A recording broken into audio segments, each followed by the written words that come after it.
जी तारड़ साहब, आपने बात सुनी आमना मसूद जंजुआ साहबा की भी और समीदीन बलोच की भी, और उन्होंने आपको बताया कि ये जो इनिशिएटिव इस्लामाबाद हाई कोर्ट ने लिया है और जो इनिशिएटिव आपकी हुकूमत ने लिया है, इस तरह के इनिशिएटिव माजी में भी लिए जाते रहे हैं लेकिन उनका कोई आउटकम नहीं निकला।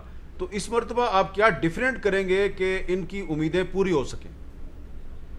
देखिए, ये बड़ा संगीन मामला है और ये हम सब के सामने है। मैं नहीं करूंगा क्योंकि दावों से मसला हल नहीं होता ना है पॉलिटिकल कंसेंसस से। और जो आपके सिक्योरिटी इदारे हैं और जो आपके लॉ एंड ऑर्डर के इदारे हैं, ये ध्यान में रखिए कि अब जो जैसे जैसे हम मामले को खोलते जा रहे हैं तो ये समझ आइए कि ये सिर्फ और सिर्फ जो अफवाज पाकिस्तान के ज़ैली इदारे नहीं, बल्कि जो काउंटर टेररिज्म के सिविल गवर्नमेंट्स के इदारे हैं, उनके बारे में भी लोगों के खदशात हैं कि लोग उनके पास भी हो सकते हैं। अच्छा। अब ये बात खदशात की है, इस पे आपको मटीरियल चाहिए। हम इन्वेस्टिगेटिव कमेटी नहीं है कि जिसने तफ्तीश करके लोगों को जाके बरामद करना है, लेकिन यकीन मानिए मेरा खुद क्योंकि वकालत से ताल्लुक है और मैं ये बात बड़े यकीन से कहता हूँ कि मेरा जो अपना 30 साल गुजरे हैं वो बार में हो या बतौर पेशावर वकील के या बार लीडर के तौर पे, हम अपने खुद इंसानी हकूक के हवाले से जिस कदर अपना हिस्सा डाला जा सकता था डालता रहा हूँ। इंशाअल्लाह अज़ीज़ ऐसे मामलात मैं कभी कंप्रोमाइज पोजीशन में नहीं जाऊंगा।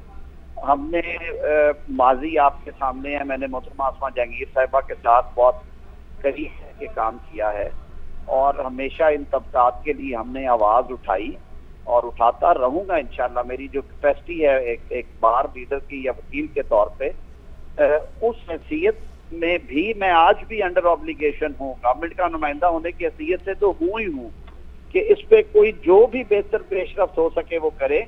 मैंने जैसे कहा कि अगली मीटिंग में इनसे तजावीज लेनी है, फिर हमारे जो नुमाइंदगान हैं सूबाई सतह पे हम खुद उनके पास जाएंगे। जैसे इन्होंने कहा कि आपको एक गरीब फैमिली से मिलना चाहिए, मेरी आज दोबारा बात होनी है आबद साकी साहब से जो इस केस में पेश हो रहे हैं। हमारे मोहतरीना साथी हैं और इंसानी हकूक के बहुत बड़े अलमबरदार हैं और मेहनती वकील हैं, वो जाते हैं इस तरह के मामलात में। मुझे यकीन है कि अदालती मामलात तो साथ साथ चलते रहेंगे, लेकिन हम बड़ी कंक्रीट प्रपोजल्स के साथ वापस काबीना में जाएंगे। और मीर साहब यकीन जानिए ये कोई महीनों पे नहीं होगा। हमने ये हफ्तावार मीटिंग इसलिए रखी और हम हर मीटिंग को 3 से 4 घंटे पे ला रहे हैं ताकि ये जो अच्छा, सिर्फ ये बता दें तारड़ साहब कि मैं बार बार 9 सितंबर का जिक्र कर रहा हूं क्योंकि इस्लामाबाद हाई कोर्ट ने जो डेडलाइन दिया वो 9 सितंबर की है। तो 9 सितंबर तक आप को उम्मीद है कि आप कुछ ना कुछ पेशरफ्त करने में कामयाब हो जाएंगे? बीर साहब देखिए, 2 पैरेलल चीजें चल रही हैं। अदालती प्रोसीडिंग्स अलग से हैं, वो तो सिर्फ हुकूमत का मौक़िफ़ जानना चाहते हैं कि भाई आप आए आके बताएं कि आप इसमें कामयाब हो सकते हैं या नहीं, या होंगे भी या नहीं। आपकी इंफॉर्मेशन के मुताबिक, डेटा के मुताबिक कितने लोग हैं और उनको बरामद करने का या बाजियाब करने का तरीकाकार क्या है। हमारा मैंडेट उस केस से नहीं जुड़ा हुआ। हमारा मैंडेट जो है वो काबीना की डिस्कशन से निकला और अदालत ने भी ख्वाहिश का इजहार किया था कि हुकूमत इस पे काम करे।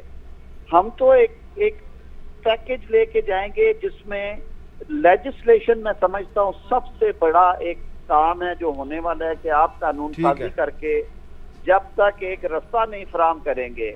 आज हमने जो बात की उसमें एक बात थी ट्रूथ एंड रिकंसिलिएशन कमीशन वाला जो एक आइडिया होता है कि अगर सिक्योरिटी इदारे, सिविल सोसाइटी, हुकूमत, पाकिस्तान में बसने वाले शहरी, इंसानी हकूक की तंजीमें, ये सारे एक दूसरे के बारे में शायक हैं, शुबा रखते हैं कि हमें सही इंफॉर्मेशन नहीं है। इदारे कहते हैं जी एग्जैजरेटेड फिगर्स होते हैं, बंदे चले गए हुए हैं, वो जिहाद पे गए हुए हैं, इन्होंने मिसिंग पर्सन में वो छोड़ गए हैं, कोई शाम इराक में है, कोई अफगानिस्तान में है, कोई बाहर जाके जलावतनी में असाइलम लेके रह रहे हैं।